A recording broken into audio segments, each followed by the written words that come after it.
In the 20th century, we fought for equality through land reforms, labor rights, and universal education. But in the 21st, the battleground is data. I'm your host, and this is 21 Lessons for the 21st Century, Navigating the Now. Today, we explore how data, and who controls it, may determine whether equality thrives or dies in the age of AI and biotechnology. We're diving into some fascinating source material here that really flips the script on something many of us have just assumed, that globalization and technology are automatically making the world a more equal place. The sources we're looking at paint a much starker picture, warning of the potential for not just unprecedented inequality, but maybe even, and this is the really unsettling part, biological division. Exactly. And at the heart of it is how these incredibly powerful technologies, things like artificial intelligence and advanced biotechnology, could interact with the way data is increasingly owned and concentrated.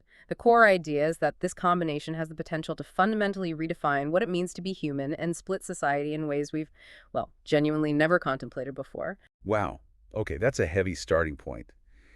To even grasp how that future might unfold, though, I think we need to quickly rewind and look at the history of inequality itself. Absolutely. The sources remind us that inequality is ancient. You can see hints of it in Stone Age burials, some much grander than others. But as the source points out, inequality was really limited then because there just wasn't much significant property to accumulate or pass down. Right, not much to own means not much to concentrate over generations. Makes sense. Precisely. Things changed dramatically with the agricultural revolution. Suddenly, property multiplied, land, animals, tools, surpluses. This allowed for rigid, hierarchical societies to emerge, where small elites could monopolize wealth and power across generations. What's striking is how this wasn't just the reality. It was often seen as the natural or even divine order.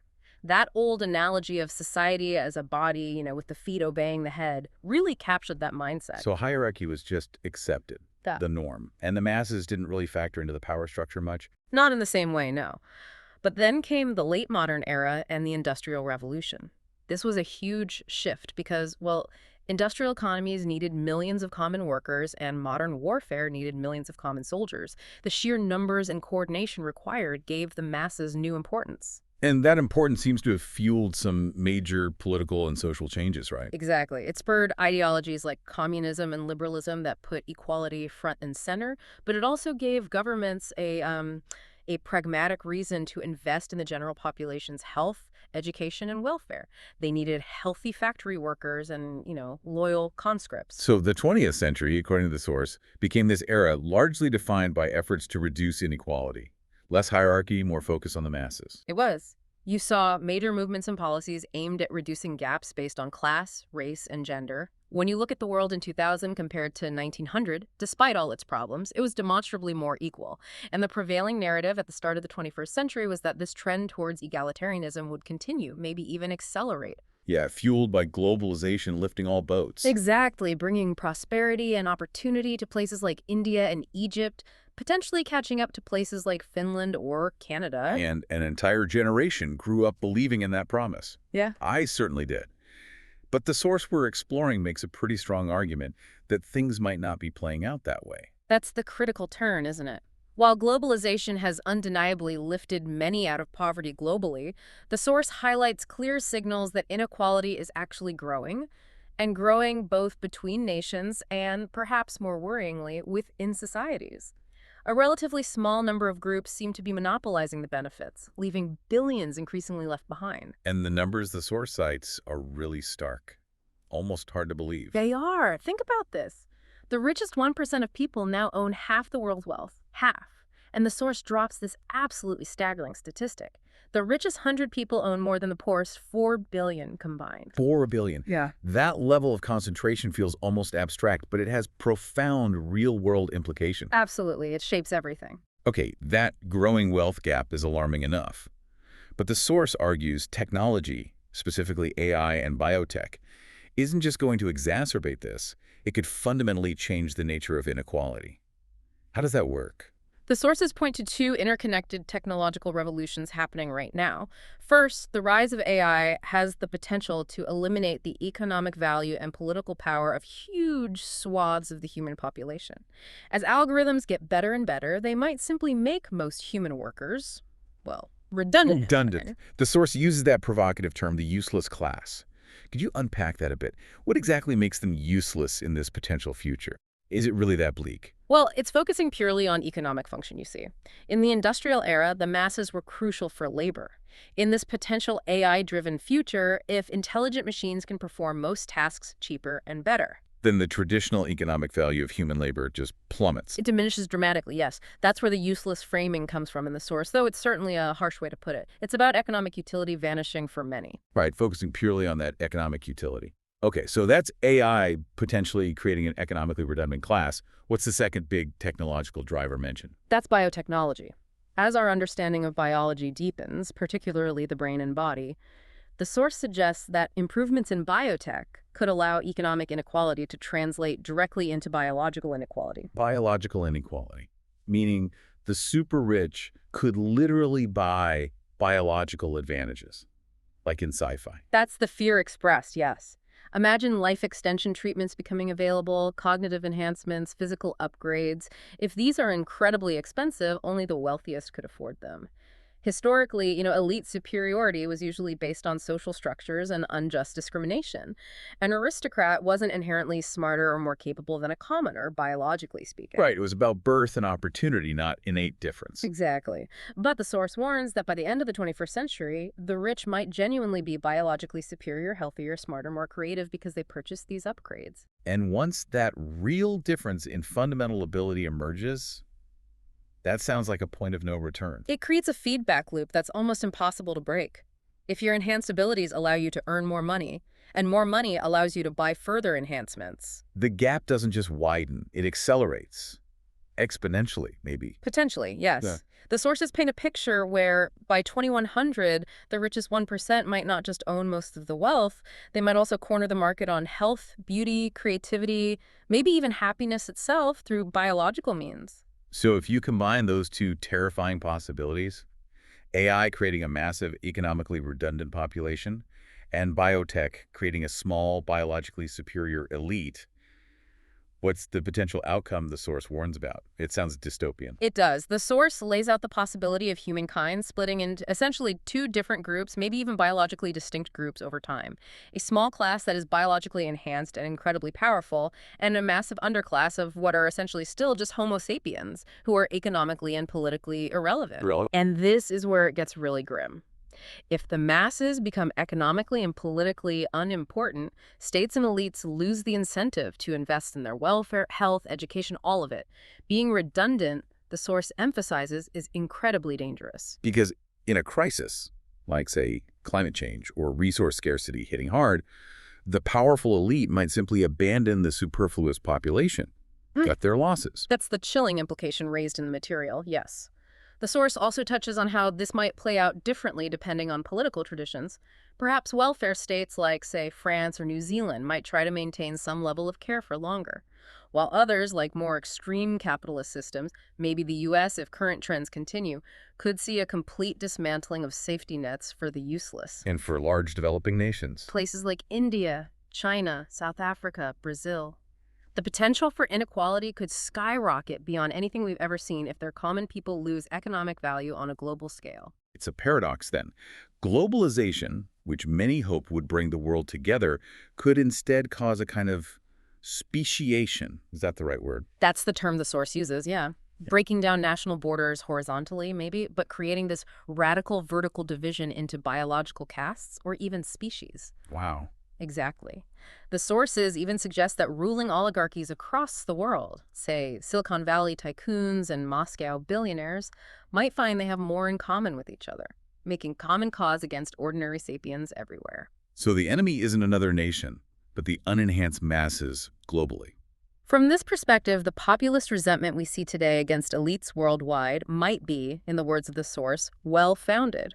The grandchildren of tech billionaires could become a different kind of being than the grandchildren of struggling farmers or factory workers. Not just richer, but different. In the extreme long run, this could even lead to a kind of deglobalization, but not the kind we usually think of, like trade wars. Right.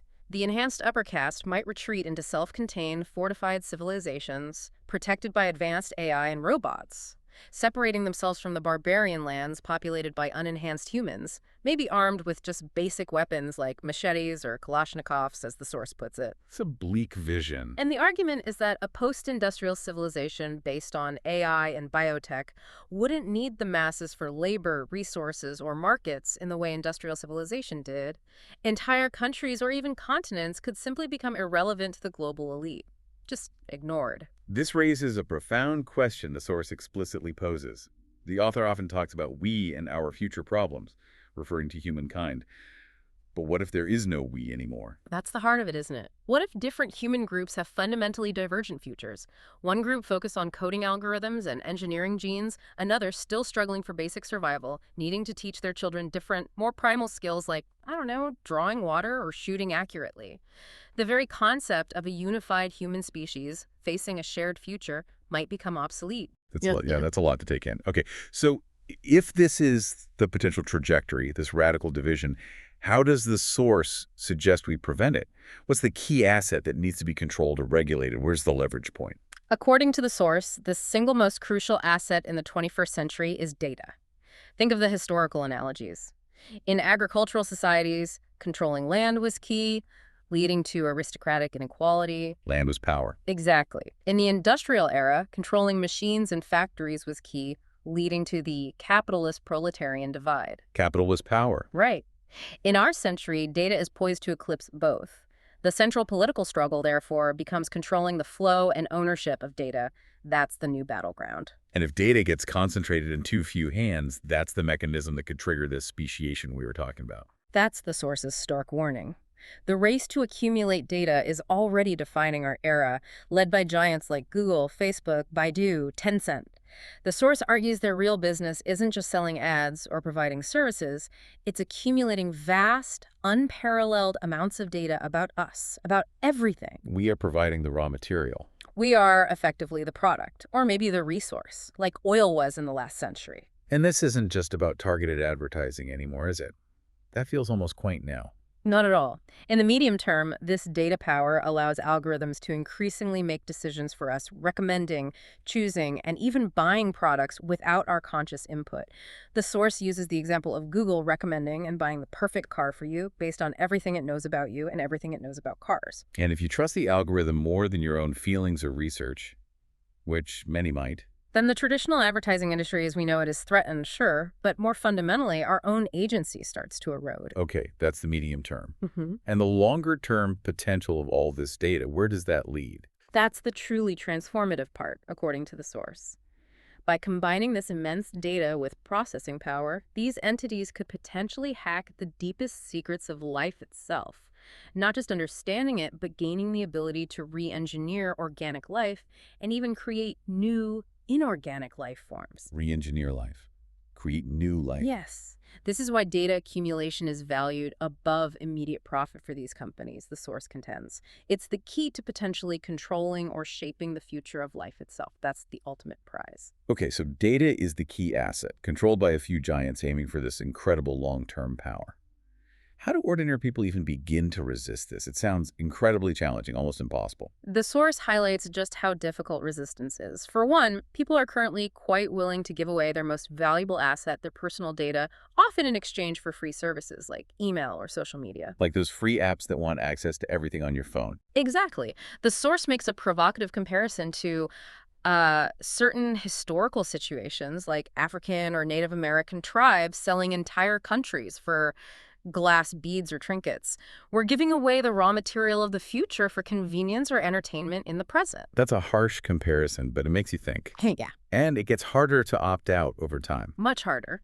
As we rely more and more on these networks for everything, communication, decisions, healthcare, maybe even basic survival someday, blocking the flow of data becomes increasingly difficult, maybe impossible. The source posits a future where the line between humans and machines blurs or even disappears entirely, merging almost. Merging. And in that world, disconnection from the data network could become effectively impossible or even result in severe penalties or exclusion. Like you can't get insurance or a job or maybe even access basic health care because you refuse to share your data, refuse to be part of the network. Precisely. That's the kind of pressure the source envisions. So in that potential conflict between health and privacy, which people often talk about now, Health wins. The source is quite clear. Health is almost certainly going to win. People will prioritize access to medical advances or personalized healthcare, which will require sharing intimate biological data over protecting their privacy.